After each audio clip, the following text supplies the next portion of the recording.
Herkese merhabalar arkadaşlarım. Bugün sizlerle şahane, çok şık bandanalar öreceğiz. Daha önce kanalımda gül detaylı bandana paylaşmıştım. Şimdi de kalp detaylı, sevgi dolu bandanalar örmüş olacağız beraber. Şöyle detaylandırdım. Kalplerle içerisini doldurdum ve kenar süslemesini bu şekilde pırıltılı bir iple çalışmış olduğum ürünler oldu. Şöyle de göstermiş olayım.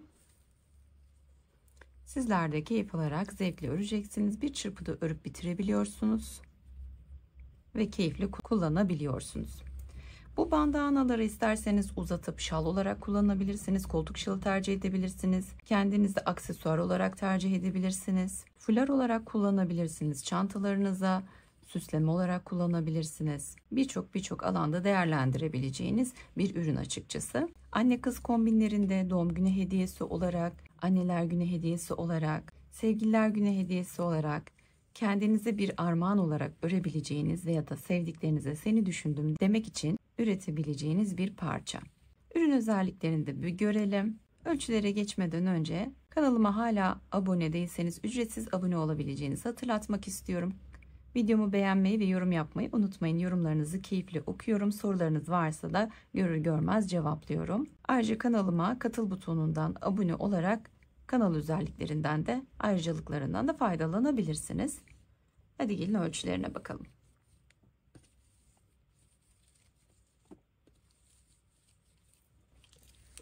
Taşınma arifesinde olduğum için ütüleme fırsatım olmadı. Onun için kusura bakmayın. Ütüledikten sonra da görüntüsünü zaten paylaşıyor olacağım. Daha hoş duracak. Ütüleme yaparken de arka yüzünden üzerine bir tül ya da herhangi bir ütü bezinizi koyarak ütülemenizi tavsiye ediyorum. Evet, şimdi şu şekilde bir ölçelim. Uzun kenarının ölçüsünü vereceğim öncelikle. Şuradan bağlama iplerini dahil etmiyorum. Şöyle alalım. Yaklaşık 55 santim uzunluğu var. Şöyle yükseklikten ölçtüğümde de 25 santim bir ölçümüz var. Şuradan da ölçümüzü alalım. Kısa kenarımızda 33 santim. Siz istediğiniz ölçülerde uzatabilirsiniz ya da küçük bırakabilirsiniz. Minik kullanım için belki 2 kalpte, daha büyük kullanım için 4-5 kalp genişliğinde de gidebilirsiniz. Şimdi bugün farklı bir rengini daha çalışacağız. Şöyle bir ipim var. Naylon içerikli bir iple ördüm ben. Dilediğiniz ip içeriğiyle örebilirsiniz. Daha mercez iplerle de örebilirsiniz. İnce iplerle de tercih edebilirsiniz. Pamuklu iplerle de örebilirsiniz. Ve bu şekilde de simli bir ipim var. Kenar detayını siz de benim çalıştığım gibi çalışmak isterseniz tercih edebilirsiniz. Makasım var. Tığ olarak da biraz silinmiş ama 3 numara tığ kullanıyorum. 2.20 milim bir tığ. Elinizin ayarına göre, kullanacağınız ipe göre tığ seçiminizi yapabilirsiniz. Malzemelerimiz hazırsa o halde hadi gelin şimdi örmeye başlayalım.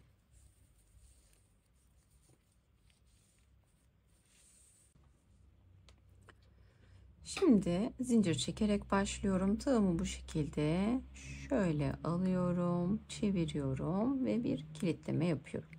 Şimdi zincir çekerek devam edeceğiz.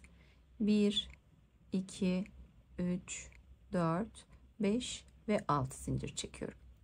Tığın başına doluyorum. Geri geliyorum. İlk çektiğim zincirin içerisinden, kilitleme yaptığımız değil de ilk zincirin içerisinden ilmeğimi alıyorum. Tığımda 3 tane ilmeğim var. Önce bir tane örüyorum, sonra ikisini, sonra ikisini örüyorum. Bakın bu şekilde bir üçgen çalışmış olduk. Zincir çektim, geldim, bir trabzan yaptım. Şimdi 1, 2, 3, 4, 5, 6 zincir çekiyorum. Geri dönüyorum. Tığımın başına doluyorum ve aynı yere, bakın şuradan şöyle alıyorum. Her iki tarafını da alıyorum ilmeğin. Bir trabzan yapacağız. Önce 1, sonra 2, sonra 2. Üçlü trabzanımı çalıştım. İsterseniz siz ikili trabzanlarla da yapabilirsiniz. Ama boyut vereceğim ölçülerden farklı olur. Zaten ip kalınlığı değişince de sonuçta farklılıklar olabilecek. Ölçerek istediğiniz uzunlukta siz ayarlayabilirsiniz. Şimdi bir kutucuk yaptım. Araya 1-2 zincir çekiyorum. Tığımın başına doluyorum. Aşağıdan 1-2 zincir sayıyorum. 2 zincir atlıyorum. Üçüncüye bir tane üçlü trabzan yapıyorum. Bir ördüm, ikisine bir, ikisine bir. Bakın 2 tane kutu oldu. Şimdi 1-2 zincir çekiyorum. Tığımın başına doluyorum ve aynı yere batıyorum. Sıranın başında yaptığımız gibi. Ve üçlü trabzan yapıyorum. Bakın şimdi ne yaptık? 6 zincir çekip trabzan yapmıştık. İlk üçgen dediğim ilk sırayı oluşturmuştuk. Şimdi onun üzerine ikinci sırayı oluşturduk. 6 zincir çektim, aynı yere battım. Sonra 2 zincir çektim, bir kutu yaptım. 2 zincir çektim, aynı yere batarak bir kutu daha yaptım. Köşe kutularımızı oluşturduk ve 3'e çıkarttık sayımızı da. Şimdi aynı şekilde dönelim. 1, 2, 3, 4, 5, 6. Geri dönüyorum. Tığımın başına alıyorum. Aynı yere bir tane üçlü trabzan yapıyorum. 1-2 zincir çekiyorum. Bakın buradaki trabzanın tepesine batıyorum. Bir tane üçlü trabzan yapıyorum. 1-2 zincir çekiyorum. Bir sonraki trabzan tepesine batıyorum. Üçlü trabzan yaptım. 1-2 zincir çekiyorum. 2 tane atlıyorum ve bir tane üçlü trabzan yapıyorum.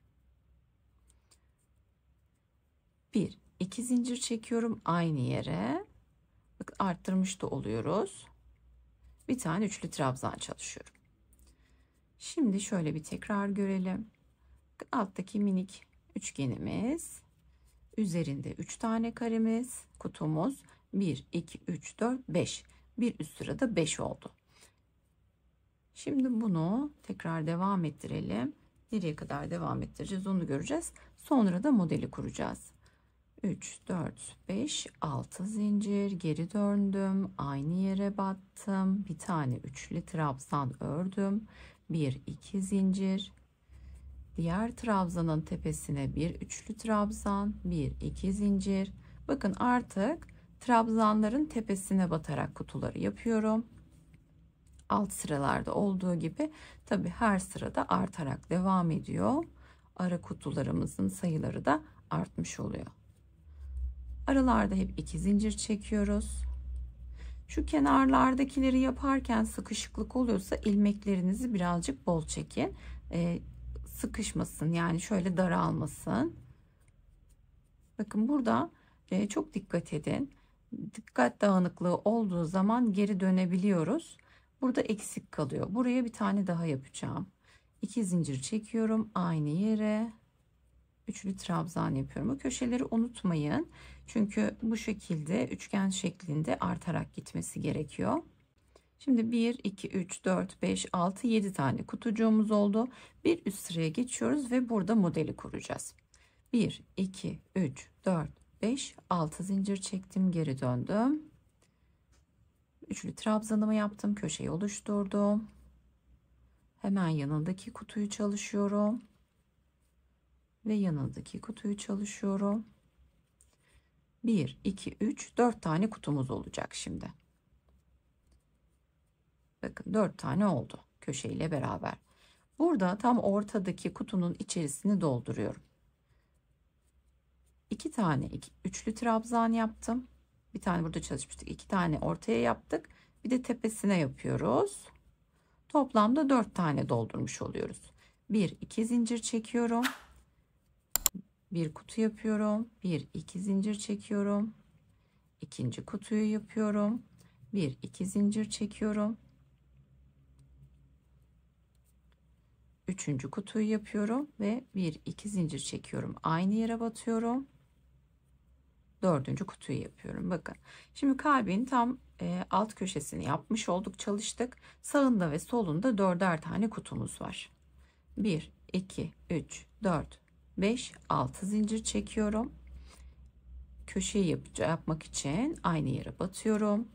1, 2 zincir. Bir sonraki kutu, 1 2 zincir, bir sonraki kutu, 1 2 zincir. Şimdi bir sonraki 4. kutudayız ve burada bir tane doldurma yapacağız. Şimdi bir taneyi trabzanın tepesine yaptık, 2 tane kutunun içine yapıyorum ve doldurarak devam ediyorum. Şimdi 4 tane burada var, hepsinin tepesine birer tane trabzan yapıyorum. Burada da 4 tane çalışmış olduk. Şimdi geldim kutunun içine, oraya da dolduruyorum. 1 2 tane doldurdum. Bir de tepesine yapıyorum. Bakın ne yaptık? Altta bir kutu doldurduk. Üstte sağını ve solunu doldurduk. Onun içerisinde doldurduk. İsterseniz kalbin içerisini boş da bırakabilirsiniz. Sadece kenarları da çalışabilirsiniz. O da farklı bir model olmuş olur. Tamamen sizin zevkinize kalmış bir durum. Bu yanlış oldu. Şimdi için doldurmayacağız. 1 2 zincir çekiyorum. Bir sonrakine bir atlayıp bir kutu yapıyorum. Birinciyi yaptım. İkinciyi yaptım.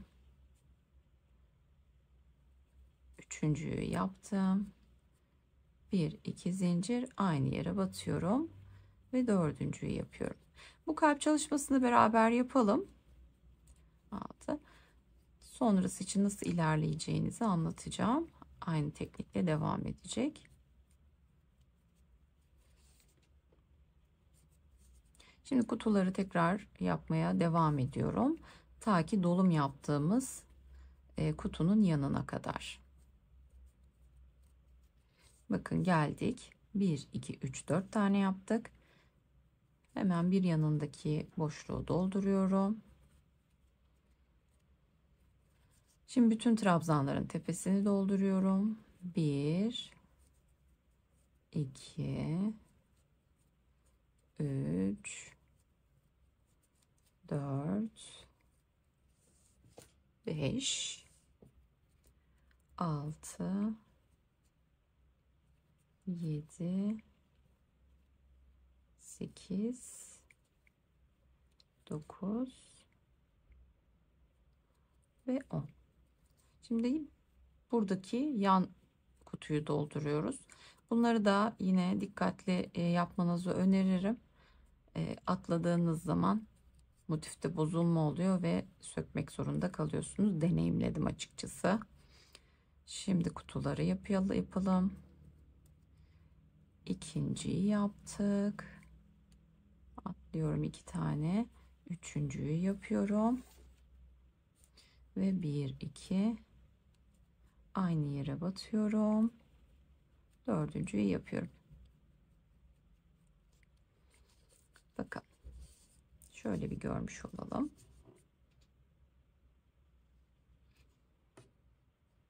Bir, iki, üç. Şimdi dördüncü sırayı da yapacağız. Dördüncü sırayı da aynı şekilde örüyorum. Yine sağından ve solundan birer kutu doldurarak öreceğim şimdi.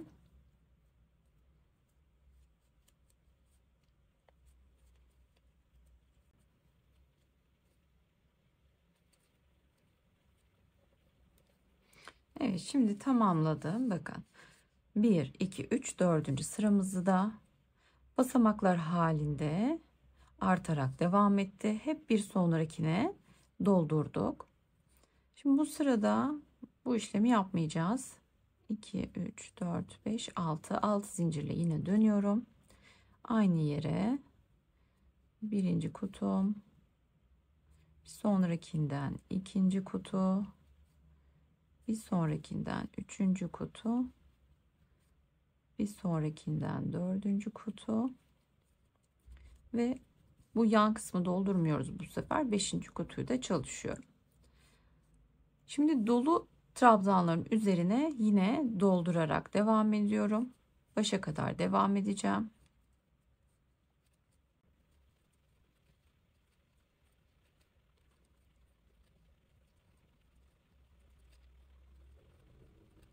Başa kadar geldim. Yine burada da dolunun üstüne doluyu yapıp bırakıyorum. 1 2 zincir çekiyorum, hemen bir tane kutu yapıyorum. 1 2, ikinci kutu, 1 2, üçüncü kutu, 1 2, şuradan alalım, dördüncü kutu, 1 2, aynı yere, beşinci kutuyu çalıştım. Bakın şimdi şu şekilde şöyle düzeltelim. Doluların üzerinde bıraktık. Şimdi dönelim, azaltarak devam edeceğiz. Şöyle ipimi biraz açayım. 1 2 3 4 5 6 zincir çektim. Aynı yere birinci kutum, ikinci kutum, üçüncü, dördüncü, beşinci, tabi arttığı için altıncı oldu. Şimdi 2 zincir daha çekiyorum. Bakın 1 2 atlıyorum, üçüncüye şurayla eşit olmuş oluyor. Bir kutu daha yapıyorum. Bu kez doluların içerisine girdik. Bu bir tane boş kutu yaptık. Şimdi şu üzerine gelecek kadar, bakın 1 2 3 4 5 6 ve 7.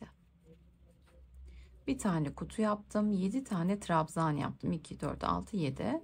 1 2 zincir çekiyorum. 2 tane atlıyorum. Bir sonrakine bir trabzan yapıyorum. Alttaki boş kutucuk vardı. Onun hizasına gelmiş oluyor. İkinci trabzan, üçüncü trabzan, dördüncü trabzan, beşinci, altıncı ve yedinci trabzanımızı çalışıyoruz şimdi. 1 2 zincir çekiyorum. Buraya da bir kutu yapıyoruz. Bakın şimdi kutuları yaparak başa kadar ilerleyelim.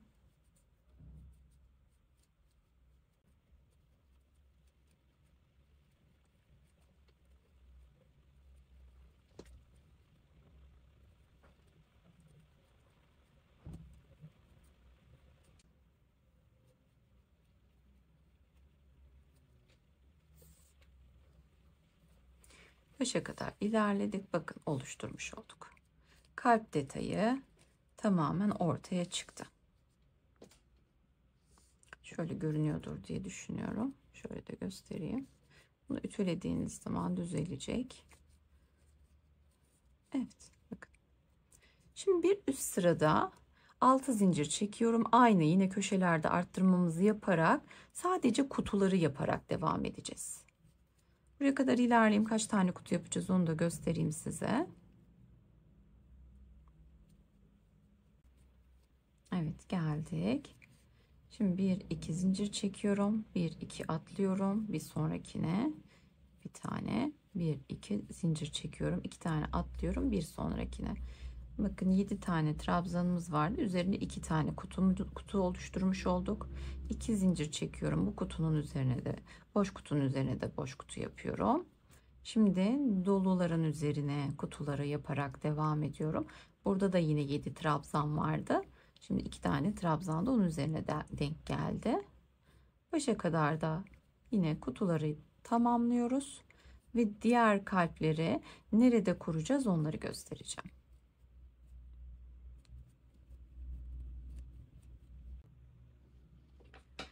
Şimdi başa kadar kutucukları geldim. Boş bir sıra ördüm ve döndüğümde ikili kalp sırasını modelini kurdum. Şimdi onların sayılarını vereceğim size.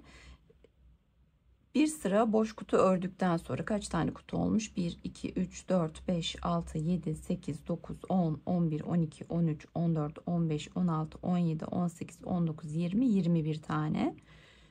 21 tane boş kutudan sonra yine 6 zincir çektim, aynı yere battım.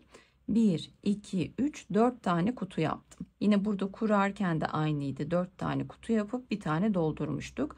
4 kutu yaptım, bir tanesini doldurdum. Arada 1, 2, 3, 4, 5, 6, 7, 8, 9, 10, 11, 12, 13 tane boş kutum var. Bir tanesini doldurdum. 1, 2, 3, 4 tane de boş kutu yaptım. Yine burada da aynı, sağında ve solunda dörder kutu bırakmıştık. Buralarda da dörder kutu bıraktık. Aradaki bir sıra boş kutunun üzerine ikinci kalplerimizi kurduk. Aynı şekilde devam edecek arkadaşlar. O yüzden örerek değil de anlatarak devam etmek istiyorum şu anda. 1, 2, 3, 4, 5, 6 sırada kalbi tamamlıyoruz. Yine burada da aynısını yapacağız. Dönüp geleceğim. Köşeleri mutlaka unutmayın. 6 ile döndükten sonra aynı yere batın. Ve bu dolu kutunun sağını ve solunu doldurun. Bunu toplamda 1, 2, 3, 4 basamak boyunca yapıyoruz.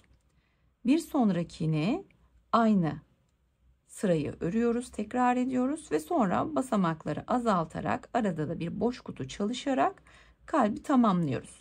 7 tane trabzanımız var. Bunu da unutmayalım. 7'şer tane arada bir boşlukla yaptıktan sonra bitireceğiz ve bir boş sıra daha yapacağız. Kalbi bitirdikten sonra bir boş sıra öreceğiz ve üçlü kalbi kuracağız bu sefer. Ben bunu öreceğim şimdi. 2 tane kalbi yan yana tamamladıktan sonra bir üst sıranın kurulumunu yine size anlatıyor olacağım. Şimdi hızlıca bunları örelim. İsterseniz videoyu duraklatabilirsiniz. Siz de örüp benimle devam edebilirsiniz. Diğer kurulum için tekrar buluşacağız.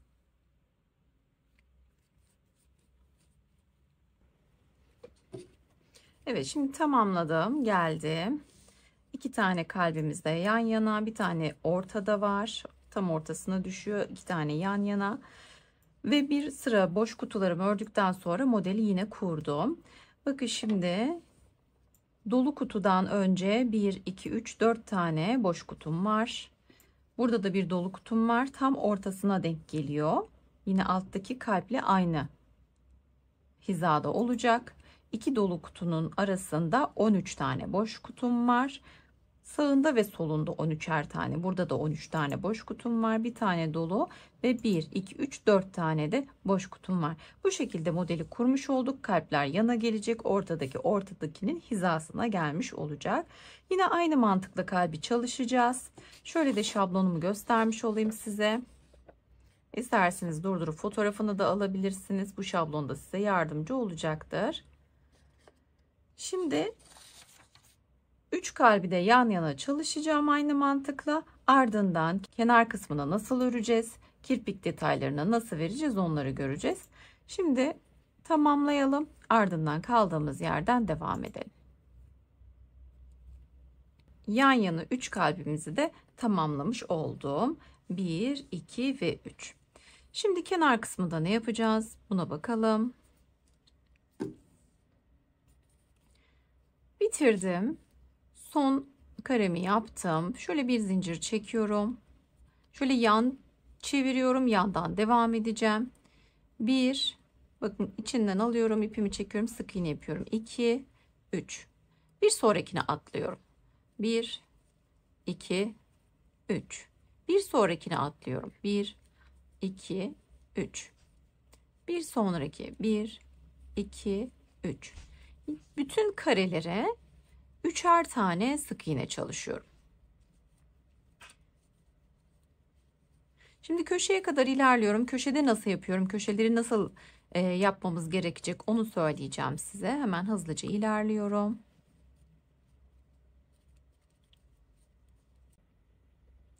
İlerledim, geldim. Şu başlangıçta yaptığımız kutucuk. Hemen bu tarafına, şurada başlangıç ipimiz. 1, 2, 3 tane sık iğne yapıyorum.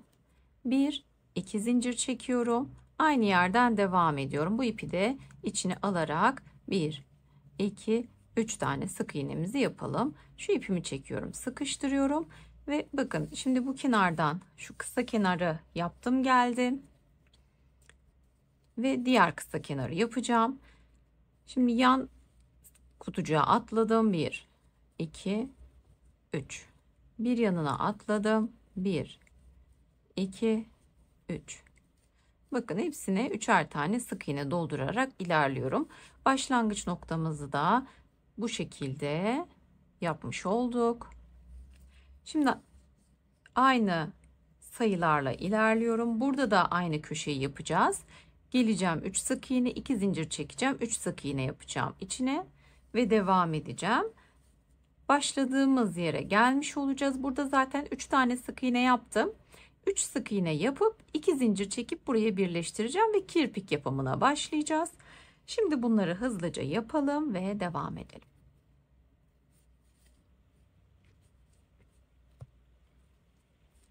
Şimdi son kutucuğu beraber yapalım istedin. 1, 2, 3 tane sık iğne yaptım. 1, 2 zincir çekiyorum. Hemen ilkine ilmek alıp tığımdakinden geçiriyorum ve bu şekilde bitirmiş oluyorum. Bir zincir çekiyorum. Şimdi geri dönüyorum.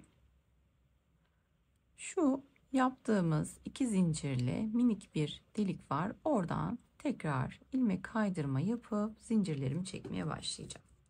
Şimdi bağcık detayını oluşturacağız. Örgümü çevirdim. Bir zincir çekmiştim. 2, 3, 4, 5, 6, 7, 8, 9, 10. Toplamda 60 zincirimiz olacak. 60 zinciri çektim. Geri dönüyorum. İkinciden başlayarak alıyorum. Tığımdaki ilmeğin içinden geçiriyorum. İlmek kaydırma yapmış oldum. Alıyorum. Tığımdaki ilmeğin içinden geçiriyorum. Bu şekilde bütün hepsine ilmek kaydırmayla dolduruyorum. Başa kadar ilerliyorum.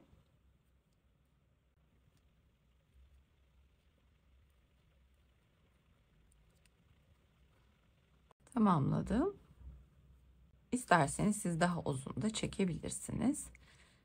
Şimdi bir sonraki ilmeğe, şu içerisine değil de bir sonraki ilmekten ilmek kaydırmayla sabitliyorum bağcığımı. 1, 2, 3 zincir çekiyorum. Kirpik detayını yapmaya başlayacağız. Kirpik kısmını uzun kenarda yapıyoruz sadece. Kısa kenarlarda yapmıyoruz.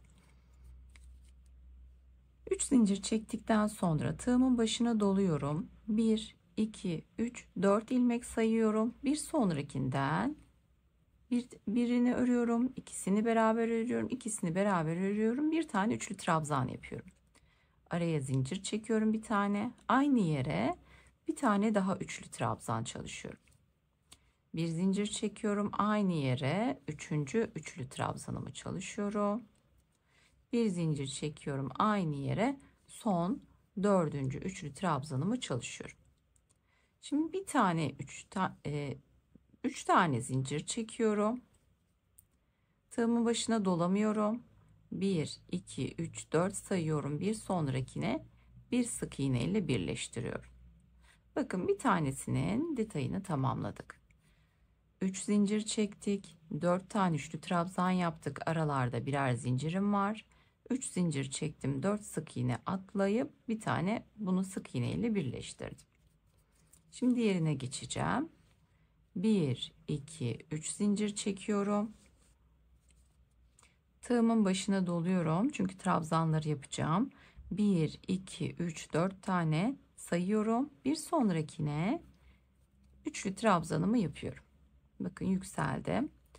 Bir zincir aynı yere üçlü trabzan, bir zincir aynı yerdeyim. Üçlü trabzan, bir zincir aynı yerdeyim. Üçlü trabzan. 1, 2, 3 zincir çekiyorum. Başına dolamıyorum. 1, 2, 3, 4 sayıyorum. Bir sonrakine sık iğne ile birleşiyorum. İkinciyi de tamamlamış olduk. Hadi bir tane daha yapalım. 1, 2, 3 zincir çekiyorum. Başına alıyorum. 1, 2, 3, 4 bir sonrakine trabzanlarımı yapmaya başlıyorum. Aralardaki bir zinciri unutmuyorum. Toplamda 4 tane üçlü trabzan olacak. Tamamlayınca 1, 2, 3 zincir çekiyorum. 1, 2, 3, 4 sayıyorum. Bir sonrakine sık iğne ile birleşiyorum. Şöyle göstereyim. Bakın bağcığımızı çalıştık. Kirpiklerimize başladık. Ve bu uzun kenar boyunca tamamlayacağız. Diğer bağcık için örmeye devam edeceğiz. Ben başa kadar tamamlıyorum. Ardından kaç kirpik yaptık onu sayalım beraber.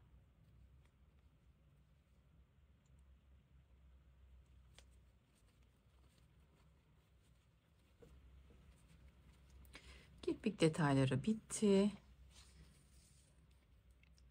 Toplamda 1, 2, 3, 4, 5, 6, 7, 8, 9, 10, 11, 12, 13, 14, 15 tane oldu. Son 3 zincir çekip sık iğne ile birleştikten sonra 60 tane yine zincir çektim. Hepsini ilmek kaydırmayla doldurdum, geldim. Sonuncusunu yaptım. Şimdi bir sonraki ilmekten şöyle alıp tığımdakinden geçirip bitirmiş oluyorum. Şimdi bunu sabitleyeceğiz. Yeşil iple örmeyi sonlandırıyoruz. Şöyle çekiyorum. Şöyle bir tane atlıyorum, bir sonrakinden ipimi arkaya alıyorum.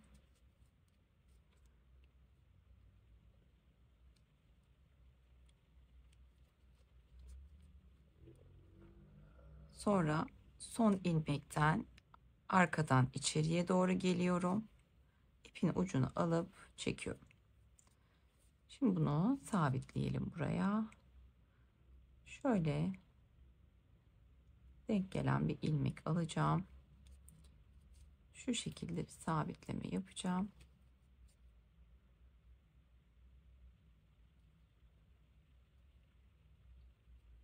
Şöyle aralardan yürütelim. Geri kalanını iğne yardımıyla saklarız. Şimdi pırıltılı iple nasıl çalışıyoruz onu görelim. Pırıltılı ipimi aldım. Kirpik üstlerinde çalışacağım. Önce şu bağcığın dibinden ipimi sabitliyorum.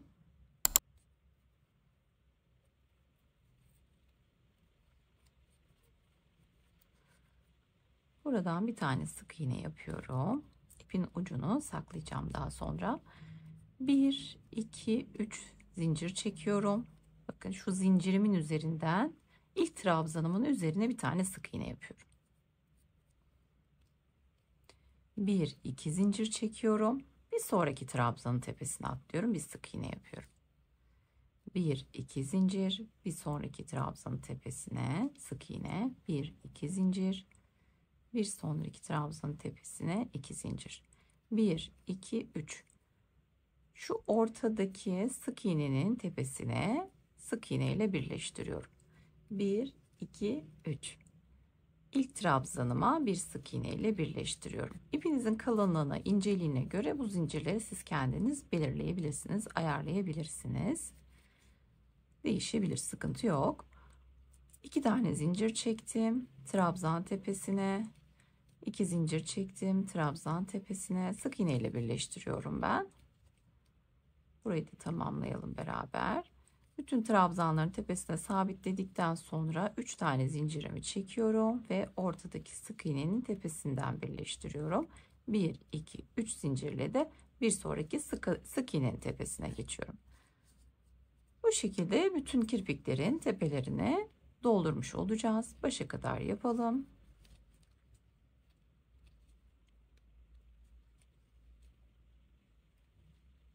Evet, pırıltılı iple detaylarımızda çalışmış oldum. Ben çok yakıştırdım açıkçası. Siz de beğenirseniz tercih edebilirsiniz. Ya da kirpik detaylarını farklı renk çalışabilir. Kalpleri farklı çalışabilir. Rengarenk de yapabilirsiniz. Tamamen sizin hayal gücünüze ve zevkinize kalmış bir durum. Dediğim gibi ütülemeyi tersten unutmayın. Daha hoş duracaktır. Benim şu anda koşullarım el vermediği için ütüleme yapamıyorum. Ama yaptıktan sonra da paylaşacağım muhakkak. Şöyle görmüş olalım. Bir projemizin daha sonuna gelmiş olduk. Hepimizin ellerine sağlık. Kanalıma hala abone değilseniz ücretsiz abone olabilirsiniz. Bildirimlerinizi açmayı unutmayın ve videomu beğenmeyi, yorum yapmayı da unutmayın. Yorumlarınızı zevkle okuyorum. Şöyle hepsini birlikte görelim.